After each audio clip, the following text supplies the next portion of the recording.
ஏடாகுடா சிக்கலில் இபிஎஸ், அதிமுக நிலை இனி என்ன?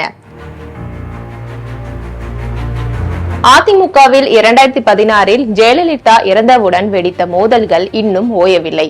அடித்து பிடித்து ஒரு வழியாக பொதுச் செயலாளர் பதவியில் அமர்ந்தாலும் எடப்பாடி பழனிசாமிக்கு இன்னும் முழுமையாக ரூட் கிளியர் ஆகவில்லை. தேர்தல் நெருங்கும் சூழலில் இபிஎஸ்ஐ செங்கோட்டையன், ஓபிஎஸ், தினகரன், சசிகலா என பல முனைகளில் இருந்தும் சுற்றி வளைத்திருக்கிறார்கள். அதிமுகவின் அடுத்த கட்ட நகர்வுகள் எப்படி இருக்கும்? 2026 ஆண்டு சட்டப்பேரவை தேர்தல் நெருங்கிக் கொண்டிருக்கிறது. ஆட்சியை மீண்டும் பிடித்து விடுவோம் என்று உறுதியோடு நிற்கிறது திமுக. ஆனால் பிரதான எதிர்க்கட்சியான அதிமுகவில் இடியாப்ப சிக்கல் இன்னும் தீரவில்லை. மிஞ்சியும் கெஞ்சியும் பார்த்தும் மீண்டும் அதிமுகவில் அடைக்கலம் கிடைக்காத விரக்தியோடு பாஜகவும் பாதகம் செய்துவிட்ட வருத்தத்தில் தேசிய ஜனநாயக கூட்டணியிலிருந்து வெளியேறினார் ஓபிஎஸ். அதே போல எங்களுக்கு துரோகம் செய்த இபிஎஸ் இருக்கும் பக்கம் தப்பி தவறியும் இருக்க மாட்டோம் என சபதம் போட்டு கூட்டணியிலிருந்து வெளியேறிவிட்டார் டிடிவி தினகரன். இந்த சூழலில்தான் எடப்பாடி பழனிசாமிக்கு கொங்கு மண்டலத்தை சேர்ந்த அதிமுக மூத்த தலைவர் செங்கோட்டையனும் தன் பங்குக்கு நெருக்கடியை ஆரம்பித்துள்ளார். பிரிந்து சென்ற எல்லோரையும் ஒருங்கிணைக்க வேண்டும் என்ற கோஷத்தை வலுவாக முன்வைக்கிறார் அவர். வழக்கம் போல சசிகலாவும் அதிமுகவை நிச்சயமாக ஒன்றிணைப்பேன் என்று அதே பல்லவியை பாடிக்கொண்டிருக்கிறார். ஆனாலும் அதிகாரப்பூர்வமாக இப்போது அதிமுகவை கையில் வைத்துள்ள எடப்பாடி பழனிசாமி ஒருங்கிணைப்பும் கிடையாது, சமாதானமும் கிடையாது என பொட்டில் அடித்தார் போல சொல்லிவிட்டார். ஆட்சியை கவிழ்க்க முயன்ற துரோகிகளுக்கு கட்சியில் மீண்டும் இடமில்லை. ஆட்சி அதிகாரத்தை விட தன்மானமே முக்கியம் என்று பஞ்சடித்து பதற வைத்துள்ளார். ஆனால் டெல்லி மேலிடத்தில் இருந்து அவருக்கு கிரீன் சிக்னல் இல்லை என்பதே லேட்டஸ்ட் அப்டேட். எடப்பாடி பழனிசாமி இப்போது ஒரு கணக்கில் இருக்கிறார். அதாவது 2024 ஆண்டு தேர்தலில் அதிமுக கூட்டணிக்கு 23% வாக்குகளும் பாஜக கூட்டணிக்கு 18% வாக்குகளும் கிடைத்தது. இதனை கூட்டினால் 41% வருகிறது. அதாவது திமுக கூட்டணி பெற்ற 46% வாக்குகளுக்கு பக்கத்தில் இது வருகிறது. எனவே தற்போதைய ஆட்சிக்கு எதிரான மனநிலையும் தனது சுற்றுப்பயணத்தில் கிடைத்த எழுச்சியையும் வைத்து எப்படியும் அடுத்த முதல்வர் நான் தான் என்று முடிவே செய்துவிட்டார் இபிஎஸ். ஆனால் இபிஎஸ் ஒரு விஷயத்தை மறந்து விடுகிறார். அதாவது 2024 ஆண்டில் அதிமுக கூட்டணியில் தேமுதிக, எஸ்டிபிஐ இருந்தது. அவர்கள் இப்போது இல்லை. அதே போல பாஜக கூட்டணியில் இருந்த பாமக, ஓபிஎஸ், தினகரன் இப்போது அவர்களோடு இல்லை. எனவே இந்த வகையில் பார்த்தாலே 7 முதல் 10% வாக்குகள் குறையும்.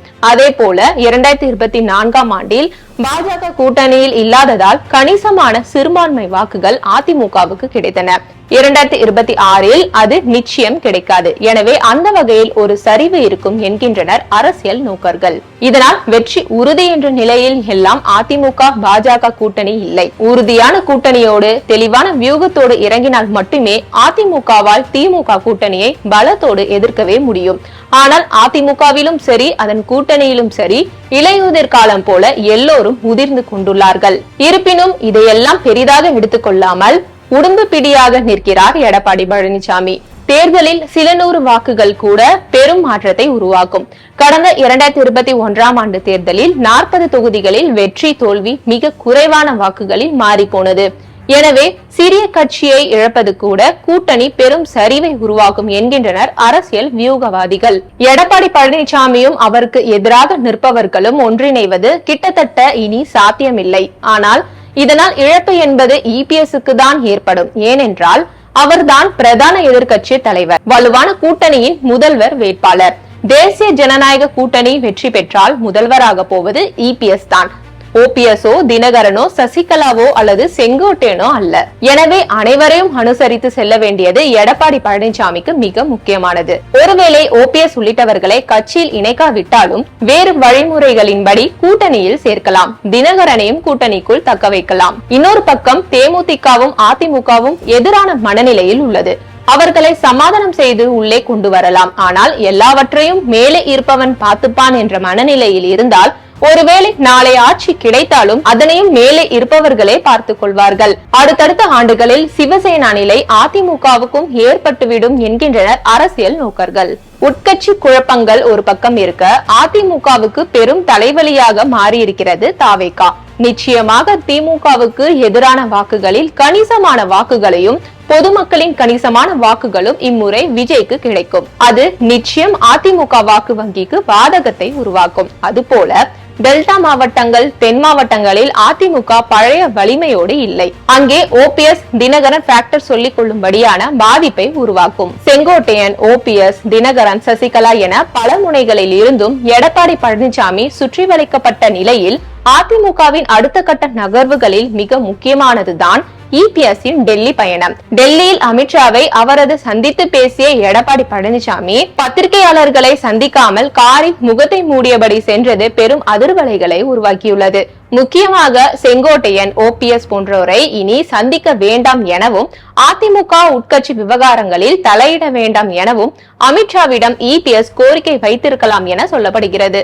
அதற்கு அமித்ஷா என்ன பதில் சொல்லியிருப்பார் என்பதும், எதற்காக இபிஎஸ் முகத்தை மூடியபடி சென்றார் என்பதும் தான் இப்போது நம் முன்னே நிற்கும் மிகப்பெரிய கேள்வி. எப்படி பார்த்தாலும் உட்கட்சி பிரச்சனைகள், விஜயின் அரசியல் வருகை ஆகியன இபிஎஸ்க்கு பெரும் சவாலாக மாறியிருப்பது உண்மை.